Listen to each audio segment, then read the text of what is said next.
අනු බ්‍රෝ. සුබ්‍රෝ ඉතින් කොහොමද? බොරු පානිය දාන්න එපා. ගන්නකො මගේ ණය ටික.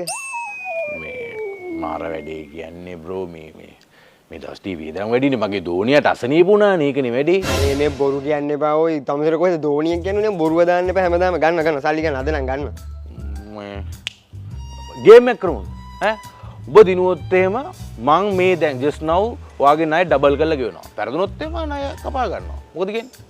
කොහොමද මට ඔය මගුල හම්බෙන්නේ නැහැ. හරි කරමු. ගේම් එක තමයි මම කියන එක රිපීට් කරලා කියන්න තියෙන්නේ. හරි? ලොකු ගේම් වෙන්නේ මේ. හරි?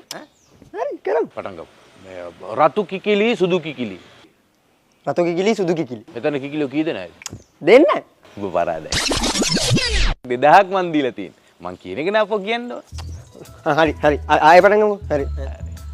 රතු කිකිලි සුදු කිකිලි. රතු කිකිලි සුදු කිකිලි. එතන කිකිලිය කීයද? එතන කිකිලිය කීයද? උත්තරේ වැරදි. ඉතින් මං හරියට කිව්වනේ. අන්න පරාදයි. මං කිව්වේ මං කියන එක අපෝ කියන්න කියලා. ඔන්න දැන් 4000ක් මං ඔබට දීලා තියෙනවා. හරි මේ අන්තිම පාරේ. හරි පටන් ගමු. දැන් ගේම් එක තේරෙනවනේ? ඔව් තේරුණා. ඉතුරු 2000ත් පරාදයි. ඔන්න ඉතින් අපි ණය නෑ. හරි මං කියවනේ මං කියන එක කියන්න ඕනේ කියලා. 6000ම දීලා තියෙන්නේ. අපේ ණය නෑනේ. නිකන් මූසලකමට එන්න එපා උදේ පාන්ද දෙස්ස.